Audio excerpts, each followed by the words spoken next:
আসসালামু আলাইকুম। Easy life সলিউশনে স্বাগতম। আশা করি সবাই ভালো আছেন। আজকে আপনাদের সাথে আলোচনা করব ভূমি উন্নয়ন কর বিষয় নিয়ে। আপনাদের যাদের এনআইডি কার্ড নেই, যে অর্থাৎ যারা আপনার এনআইডি কার্ড হারিয়ে ফেলছেন বা আপনি প্রবাসী অর্থাৎ বিদেশে থাকেন, তারা অনেকেই এনআইডি কার্ড করতে পারেননি। তারা কিভাবে ভূমি উন্নয়ন কর বা খাজনা দিবেন? এক্ষেত্রে আপনাকে প্রতিনিধি পেমেন্ট নামক একটা অপশন আছে। সেই প্রতিনিধি পেমেন্ট নামক অপশন থেকে আপনি আপনার ভূমি উন্নয়ন কর বা খাজনাটি দিতে পারবেন। সেক্ষেত্রে আপনাকে প্রথমে ভূমি উন্নয়ন কর দিতে হলে আপনাকে অবশ্যই ল্যান্ডের ওয়েবসাইট থেকে লগ ইন করতে হবে। এখন আপনার তো লগ ইন করলে তো আপনাকে অবশ্যই একটা প্রোফাইল ক্রিয়েট করতে হবে। সেই প্রোফাইল ক্রিয়েট করার জন্য আপনাকে অবশ্যই এনআইডি কার্ড ব্যবহার করতে হবে। এখন আপনি কোন এনআইডি কার্ড দিয়ে আপনি আপনার প্রোফাইলটি ক্রিয়েট করবেন? এক্ষেত্রে খুব সহজ সোজা কথা। সেটা হচ্ছে আপনি আপনার পরিবারের একজন না একজনের এনআইডি কার্ড আছে। সেই এনআইডি কার্ড দিয়ে আপনি প্রথমে ভূমি ওয়েবসাইটে একটা প্রোফাইল তৈরি করবেন। প্রোফাইল তৈরি করে তার প্রোফাইল থেকে আপনি একটা প্রতিনিধি পেমেন্ট নামক একটা অপশন পাবেন। সেই অপশনের মাধ্যমে আপনি আপনার খাজনা আদায় করতে পারবেন, অর্থাৎ ভূমি উন্নয়ন কর দিতে পারবেন। তো আপনাদের আমি একটা প্রোফাইল থেকে লগ ইন করে দেখাই কিভাবে দিতে হয় এটাই। আমি লগ ইন করতেছি। লগ ইন করার পর যে ইন্টারফেসটি আসবে সেটা হচ্ছে আপনার প্রোফাইলের ড্যাশবোর্ড। এই ড্যাশবোর্ডে অনেকগুলো সফটওয়্যার দেখতে পাবেন বা অপশন দেখতে পাবেন। সেখান থেকে ভূমি উন্নয়ন কর নামক এই অপশনে ক্লিক করবেন। ভূমি উন্নয়ন কর অপশনে ক্লিক করার পর ভূমি উন্নয়ন কর ড্যাশবোর্ডে নিয়ে যাবে। ভূমি উন্নয়ন কর ড্যাশবোর্ডে নিয়ে গেলে আপনি প্রতিনিধির পেমেন্ট এই অপশনে ক্লিক করলে আপনি যে ইন্টারফেসটি পাবেন, সেই ইন্টারফেসটির মাধ্যমে আপনি হোল্ডিং অনুসন্ধান করে ইউনিয়ন ভূমি সহকারী কর্মকর্তার কাছে আপনি আপনার খতিয়ানের আবেদন করলে তারা সেই আবেদন অনুমোদন দিলে তখনই আপনি আপনার ভূমি উন্নয়ন কর বা খাজনা আদায় করতে পারবেন। তো আপনাদের দেখায় কিভাবে প্রতিনিধি কর্তৃক পেমেন্টকৃতভাবে হোল্ডিং অনুসন্ধান করে রিকোয়েস্ট পাঠাবেন। জন্য প্রথমে আপনাকে বিভাগ সিলেক্ট করতে হবে।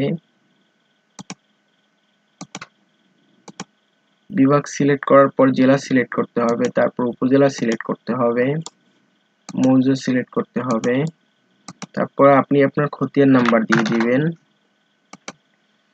হোল্ডিং নাম্বার দিয়ে দেবেন। এখন ধরেন আপনি হোল্ডিং নাম্বার কোথায় পাবেন?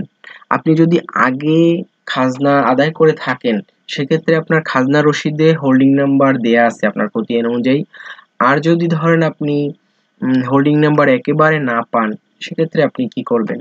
সেক্ষেত্রে আপনি ধরে নিতে পারেন, যতদূর জানি বা যতদূর দেখা যাচ্ছে সেটা হচ্ছে ইউনিয়ন ভূমি সহকারী কর্মকর্তারা তাদের হোল্ডিং যখন ক্রিয়েট করেন তখন অবশ্যই খতিয়ান নাম্বার অনুযায়ী হোল্ডিং ক্রিয়েট করে থাকেন। আর ধরেন আপনার খতিয়ানটি আছে 300 নাম্বার খতিয়ান, সেক্ষেত্রে আপনার হোল্ডিং নাম্বারটি 300 নাম্বারই করে হোল্ডিং এন্ট্রি তারা করে থাকেন।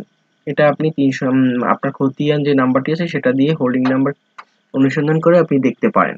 বা তাও যদি না হয় তাহলে আপনি একদম একদিন ইউনিয়ন ভূমি সহকারী কর্মকর্তার কাছে গিয়ে আপনার হোল্ডিংটি নিয়ে আসতে পারেন। আপনার খতিয়ান দেখালে সে হোল্ডিং নাম্বারটি কত সেটা আপনাকে দেখিয়ে দিবে বা দিবে। তারপর অনুসন্ধান করুন এই বাটনে ক্লিক করতে হবে।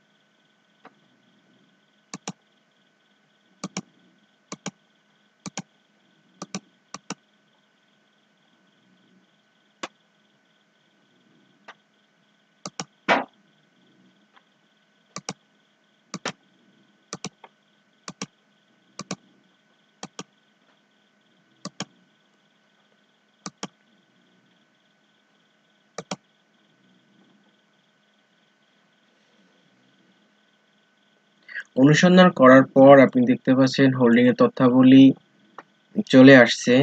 সেক্ষেত্রে আপনি পদক্ষেপের অপশনে গিয়ে বিস্তারিত অপশনে ক্লিক করলে আপনি আপনার হোল্ডিং এর যাবতীয় তথ্য দেখতে পাবেন। ভূমি উন্নয়ন কর মানে আপনি আপনার আদায়, মালিকের নাম ভুল আছে কিনা, বকেয়া বছর, জমির তথ্যাবলী, দাগ অনুযায়ী সব দেখতে পাবেন। আপনাকে এক্ষেত্রে রিকোয়েস্ট পাঠানোর জন্য এই যে অনুরোধ প্রেরণ এই বাটনে বা এই অপশনে ক্লিক করলে আপনার যে হোল্ডিংটি আবেদন করবেন সেটি ইউনিয়ন সহকারী ভূমি কর্মকর্তার কাছে চলে যাবে। এখন আপনি অনুরোধ প্রেরণ এই অপশনে ক্লিক করার পরে আপনাকে অবশ্যই ডকুমেন্ট সংযুক্তি দিতে হবে। সেই ডকুমেন্ট সংযুক্তি কি? ডকুমেন্ট সংযুক্তিটি হচ্ছে আপনার খতিয়ান এবং পূর্বে যদি কোনো এই খতিয়ানের ভূমি উন্নয়ন কর দিয়ে থাকেন তার রসিদ বা খাজনা রসিদ। তো এটা আপনি মোবাইল থেকে বা স্ক্যানার থেকে পিডিএফ করে এখানে সংযুক্তিটি দিয়ে অনুরোধ প্রেরণ করা অপশনে ক্লিক করলেই সেটা ওই ইউনিয়ন ভূমি সহকারী কর্মকর্তার কাছে চলে যাবে। আশা করি সবাই বুঝতে পারছেন। ভিডিওটি যদি ভালো লেগে থাকে আপনাদের তাহলে আমার চ্যানেলটিতে একটা সাবস্ক্রাইব করবেন আর একটা শেয়ার